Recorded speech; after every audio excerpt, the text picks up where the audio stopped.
آپ لوگوں کو تو استعفا دینا چاہیے، شرم آنی چاہیے۔ اتنی بڑی بڑی تنخواہیں، اتنی لمبی لمبی گاڑیاں، اتنے بڑے بڑے دفتر کس لیے آپ کے پاس؟ یہ ٹیکس کا پیسہ ہے، حرام کا پیسہ نہیں ہے، یہ غریب عوام کے پیسے سے تم تنخواہیں لے رہے ہو۔ بھئی تم نے ایک دانہ تو خریدا نہیں کاشتکار سے، کیا کاشتکار کو سہولت کون سی دی ہے؟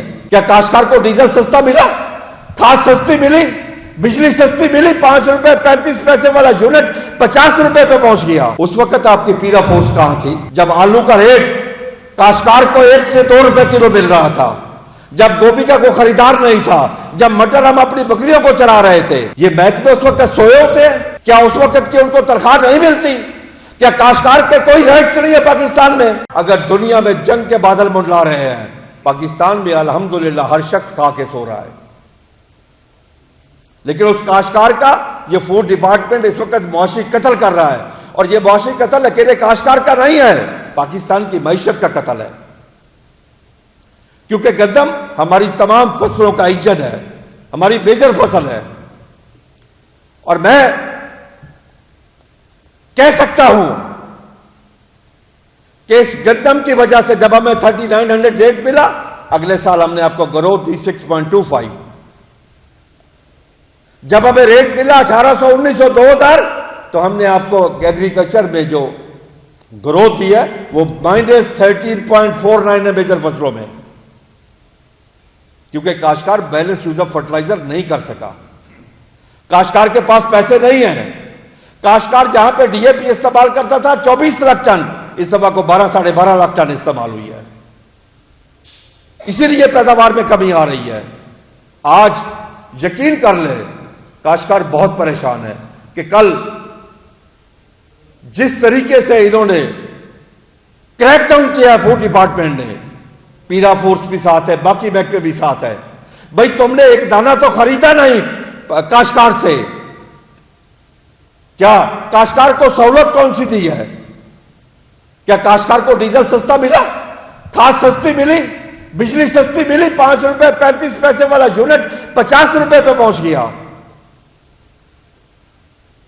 اس وقت آپ کی پیرا فورس کہاں تھی جب آلو کا ریٹ کاشتکار کو 1 سے 2 روپے کلو مل رہا تھا، جب گوبھی کا کوئی خریدار نہیں تھا، جب مٹر ہم اپنی بکریوں کو چرا رہے تھے، جب کپاس کا ریٹ 10 سال پہلے 10,000 تھا، 15 سال پہلے اب 5,000 روپے 6,000 روپے ریٹ تھا؟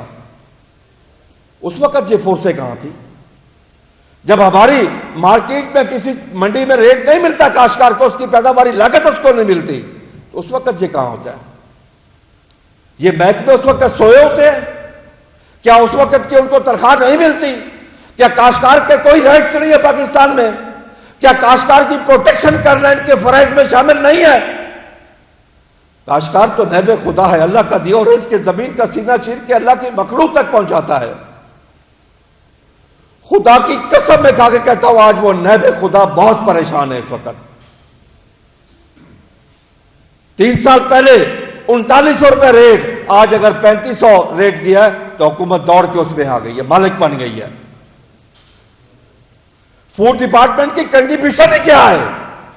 اگر آپ پرائیویٹ کمپنی کی بینکوں کے ساتھ بیٹھ کے ڈیل ہی نہیں کرا سکتے، آپ لوگوں کو تو استعفا دینا چاہیے۔ آپ کو چاہیے تھا یہ خریداری سے پہلے سارے معاملات طے ہوتے، آپ کل تک طے کر رہے تھے بینکوں سے معاملات طے ہو رہے ہیں، شرم آنی چاہیے۔ اتنی بڑی بڑی تنخواہیں، اتنی لمبی لمبی گاڑیاں، اتنے بڑے بڑے دفتر کس لیے آپ کے پاس؟ یہ ٹیکس کا پیسہ ہے، حرام کا پیسہ نہیں ہے، یہ غریب عوام کے پیسے سے تم تنخواہیں لے رہے ہو۔ اپنی کارکردگی تو دیکھو، اور پھر آپ نا کاشتکار کے ساتھ حسن سلوک دیکھو کہ کاشتکار کے ساتھ سلوک کیا کر رہے ہو۔ میں آج یہ مطالبہ کرتا ہوں اس پلیٹ فارم پہ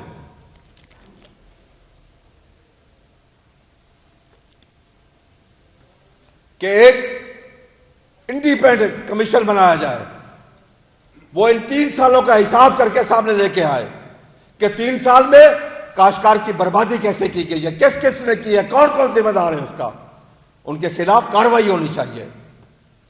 ہمیں یقین کر لیں، ہم مجبور ہو کے کہہ رہے ہیں کہ ہمیں احتجاج کرنا پڑے گا، ملک کے لیے احتجاج کرنا پڑے گا۔ ہم حکومت کو کہتے ہیں کہ آپ ایک کمیٹی بنائیں اسپیکر کے انڈر، ہماری بات تو سنیں کہ ہم ملکی مفاد میں بات کر رہے ہیں یا یہ فوڈ ڈپارٹمنٹ ملکی مفاد میں بات کر رہا ہے۔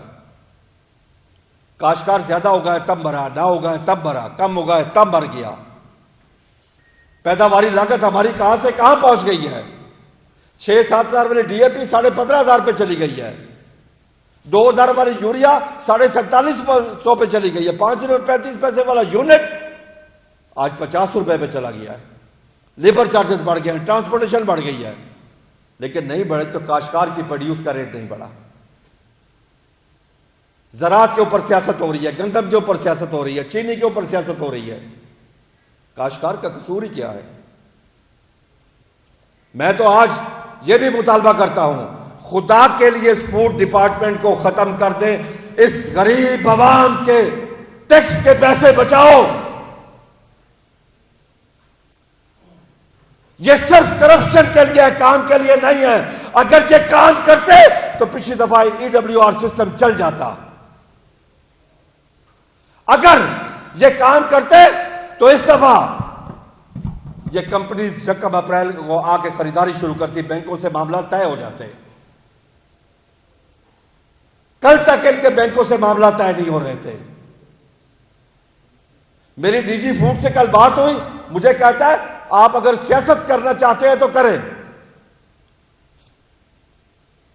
امجد حفیظ صاحب، میں لعنت بھیجتا ہوں سیاست کرنے کے اوپر۔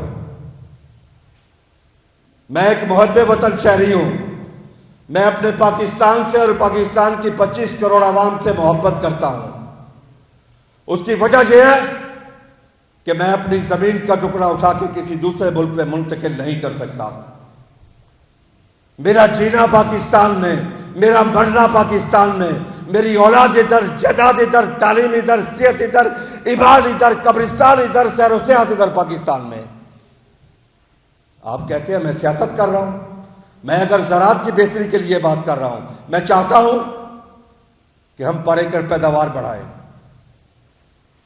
جناب ڈی جی صاحب، میں آپ کو بتا دوں، آپ نے کبھی بی ٹیک میں نہیں سنا ہوگا کہ اس وقت اس سال $6 بلین کا ایگریکلچر پروڈیوس کے امپورٹ ایکسپورٹ کا ڈیفیسٹ بڑھ گیا ہے۔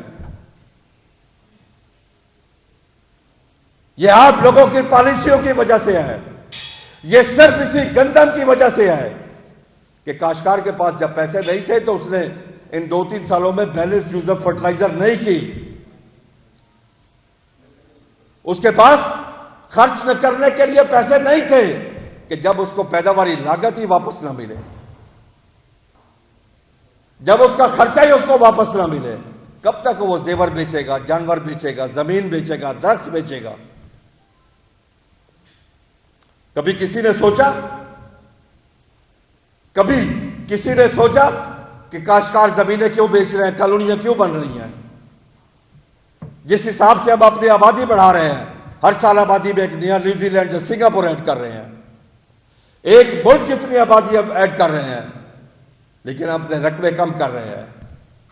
میں نے بہت دفعہ جہاں کے پریس کانفرنس کی کہ ہمیں چولستان کو آباد کرنا چاہیے، باقی جتنے بھی غیر آباد رقبے سب کو آباد کرنا چاہیے تاکہ ہم خود کفیل رہے۔ اللہ نے تو ہمیں بہت کچھ نوازا، اللہ نے تو ہمیں بہت کچھ دیا، 1500 کلومیٹر ہمیں سمندر دیا، چاروں موسم دیے، کراچی سے لے کے پشاور تک ہمیں میدانی علاقہ دیا، پہاڑ ہمیں دیے، جنگلات ہمیں دیے، دریا ہمیں دیے، ریگستان ہمیں دیا، چولستان ہمیں دیا، تھر ہمیں دیا، روئی ہمیں دیا۔ ایک نہیں دی تو ایک ول نہیں تھی ہمارے پاس۔